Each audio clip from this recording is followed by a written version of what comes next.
Unless you're in New York, I've made it for Saturday. If you're in New York, then we're going to have 2 on Sunday. So, yeah, it's like 11:45, and I just got in, took care of Basil, and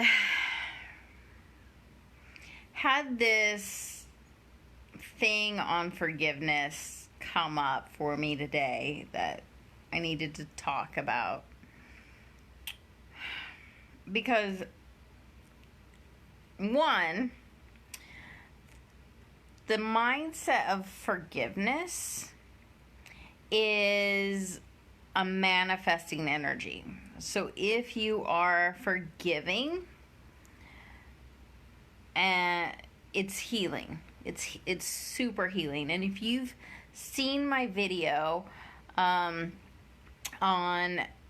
heal to manifest your greatest desires, then I talk about forgiveness and give you exercises that you can do to heal your past. So if you don't have that video, it's in this group. Just message me for the link. She's super needy right now. But the other thing is, so it's a manifesting energy or emotion, like love and gratitude, and forgiveness is up there.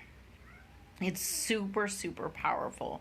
And you can forgive yourself, you can forgive other people, and there's a lot more to forgive than you probably realize. So if you've seen my video from 2018 in the fall, where I realized that the pain in my body was a manifestation of, well, several things, Adderall. But at that time, I realized that it was my unhealed emotion. Come here, baby. Come here. I realized that it was my unhealed emotions that were kind of causing it. And yeah, they really were. And that if I didn't take care of it then, something worse could happen. And I think we live in these unhealed states for so long that it does cause things like cancer, and for a long time I had this fear that I was going to live out my mom's story, where she got sick at 47. Well, my dad left after 24 years. She got sick at 47 and died before she turned 48. And that was part of my reason to get out of my marriage and start living my life.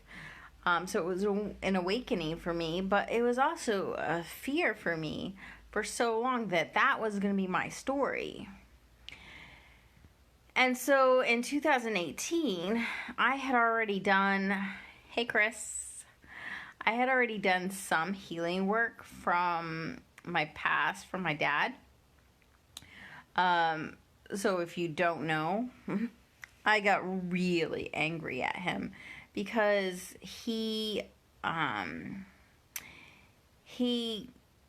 left my mom for another woman, and I blamed him for my mom's death. And there's more that goes into it, more connecting the dots that goes into it, but I really blamed him, and I was so angry. And then also, he did things and said things that were just inappropriate, that human beings shouldn't say. And I was just like, what the hell? So I actually was so angry at him that I stopped talking to him for 6 years. For 6 years, in fact, not only did I stop talking to him and didn't invite him to my wedding, I told people he was dead. I was so angry.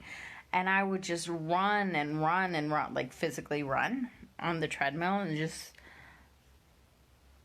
try to run out my anger in between him and my ex-husband. I had so much anger and bitterness and resentment, and it was eating me up. So after 6 years, I decided that I was going to forgive him, because I was like, this is hurting me. And so I went to him with 2 pages front and back of written out of all these reasons that I was mad at him. And we sat and cried, and he said he was sorry and he wanted to be in my life. And so I slowly let him back in, and it took a while. I mean, this was, oh God, I'm bad at putting the years together. But I would say I was mid-30s. Let's just say that. That's a safe assumption. And then in 2018, I realized that there was another level of forgiveness, because even though I had forgiven him, and I will go to their house for Christmas, and I'm okay with her, like, I don't really blame her anymore. It's a little weird when she's like, when your dad and I got together. I'm like, oh, okay, awkward moment, but I'm kind of, baby, oh, come on. I'm kind of like, that's a little weird. You don't have to talk about that, because I know, like, I don't know. Anyway, I'm happy that there's a lot of that worked out. Like, I don't have to worry about my dad, because she's there and she loves him and she takes care of him. But I realized in 2018 there was another level of forgiveness that I had to go to heal, because I had this story that I was still kind of living out, with fear of being left and not trusting relationships.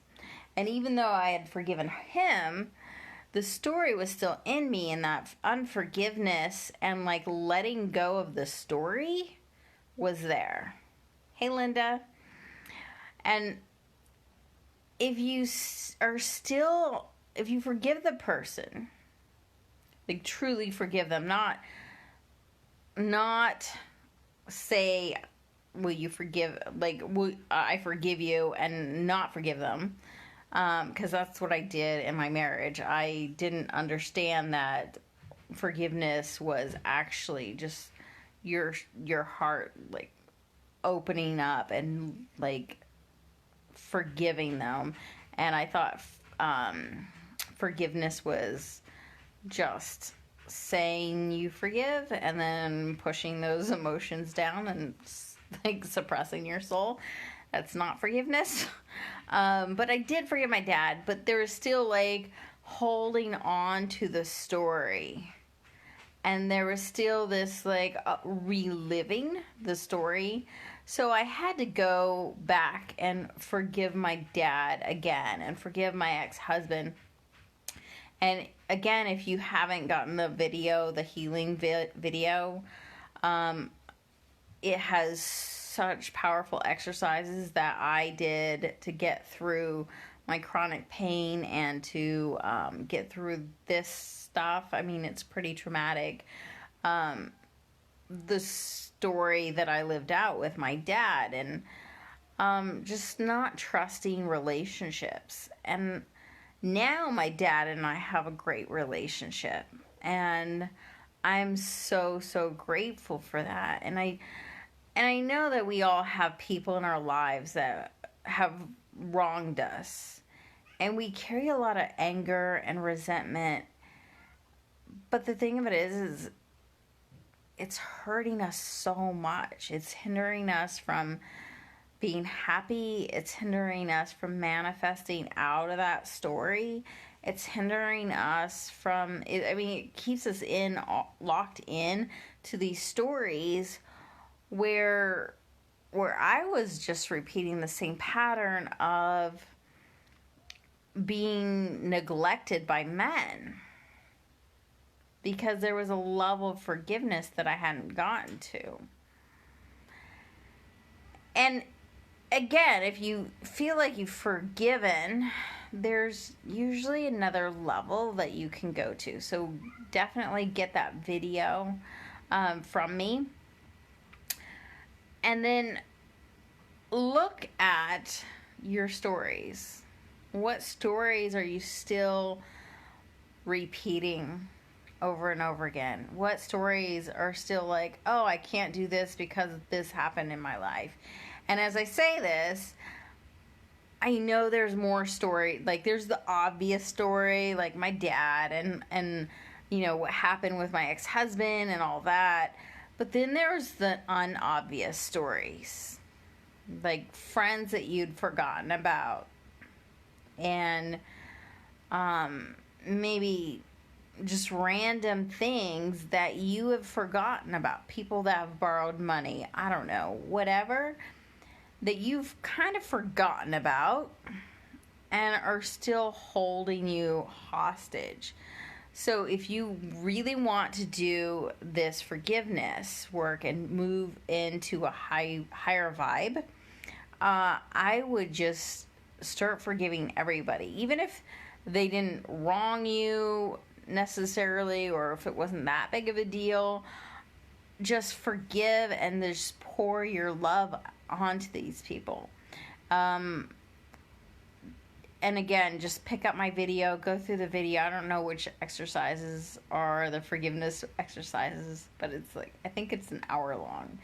And when you go through the video, go through one exercise, do it, let it soak in, kind of take it in, and then go through the next exercise. So this might take you a week, it might take you a month to go through. It just depends on how much you do it, but I would repeat the exercises over and over again because they're super powerful. So, if you want to create a new story, you've got to forgive. And I know it's not easy. That's why I have a whole video on it. That's why I'm doing a live on it. But drop your questions, comments down below, and I will answer all of them. And I will see you guys tomorrow, Sunday. I don't know if it's crossed over to Sunday yet. But I am back from Miami and ready to rock and roll. Bye. Bye, Chris. Bye, Linda. Cat attack. Okay. Okay.